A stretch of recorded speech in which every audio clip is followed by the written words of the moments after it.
We now turn our attention to an affliction which affects approximately 9 million Americans, dry eye syndrome. Dry eye syndrome is marked by a deficiency in either the quantity or the quality of tears, and it may include eye irritation, dryness, fatigue, and visual disturbances.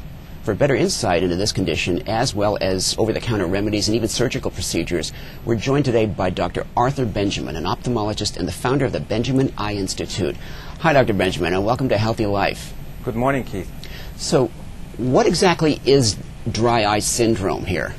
Well, dry eye syndrome, of course, is one of the most commonly encountered conditions by ophthalmologists and patients alike.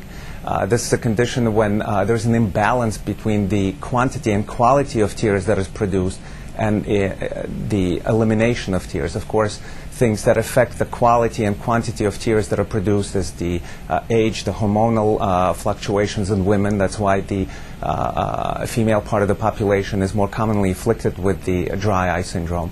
And the symptoms, of course, range from just a simple awareness, increased awareness of your eyes, to eye fatigue, gritty burning sensation.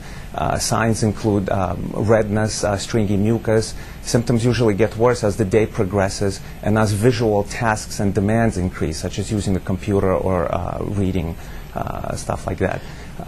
Of course, the dry environments that are conducive to quick evaporation of tears are also something that exacerbates the dry eye. So, for example, this is going to be one of the hottest summers on record, and here in Los Angeles, we've already began to experience this. So, air conditioning, hot, dry weather, of course, promote evaporation of tears, and thus leave the eyes more susceptible to the irritative effects of the environment. Now, how can we know if we have real dry eye syndrome or just, kind of itchy, scratchy eyes from allergies? Right. This is actually a great question because frequently dry eye is one of the most undiagnosed or incorrectly diagnosed conditions. Frequently patients confuse red eyes or tearing. Tearing is actually one of the most common presenting symptoms of dry eye. People confuse it with allergies, with infections such as pink eye, but very commonly this is just a more advanced form of dry eye. The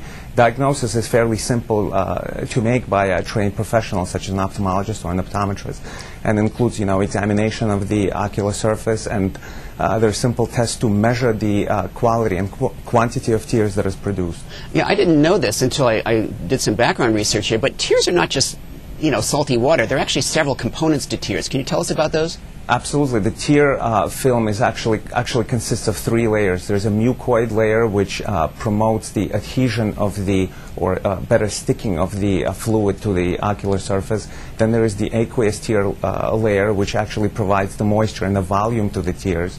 And of course there is the lipid layer which is, serves as a surfactant to improve the spreading function of tears, and the protective layer of tears.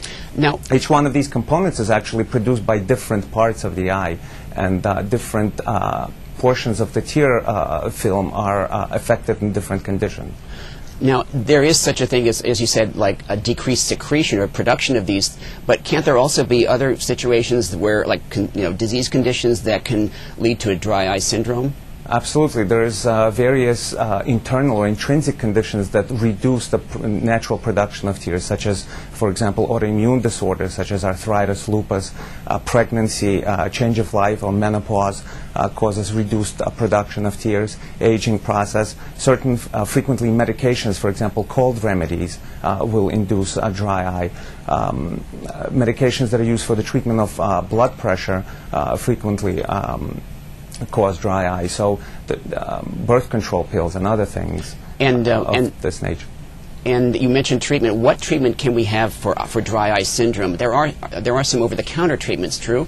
Right. The first line of therapy, of course, there's several strategies to treating dry eye, and one of them is, of course, the replenishment of tears. This can frequently be done by over-the-counter remedies. There's various brands that are available. Tears, in general, are divided into 2 forms, preserved and non-preserved. Anything that comes in a large bottle is usually preserved kind of tear and should be used 4 to 6 times a day, probably not more frequently, because the preservative in the bottle may begin to irritate the eyes. Then there is the non-preserved tears, which come in single-dose containers. These can be used as often as every 1 to 2 hours. Now, if the condition is not relieved by using the over-the-counter remedies, one could, of course, proceed to prescription medications, of which one is Restasis, which is a recently produced medicine which actually reduces the inflammatory component of dry eye. So, when used properly, will actually increase the tear production. And Dr. Benjamin, is there for severe cases surgery that can help this problem? There's a very simple procedure that we call the punctal occlusion. The tears are produced in the lacrimal glands and they drain into the nose. So a very simple procedure whereby the lacrimal drainage ducts, i.e. the tiny little openings that drain the tears into the nose, those could be occluded to reduce the efficiency of tear drainage. And the result of this 30-second procedure, which is done in the office setting without anesthesia, is to increase the levels of tears in the eyes. Well, Dr. Benjamin, thank you very, very much. It sounds like this is a problem that's going to continue, and I'm glad we're having at least some positive hope for some treatment. So thanks very much for sharing that with Healthy Life. Thank you.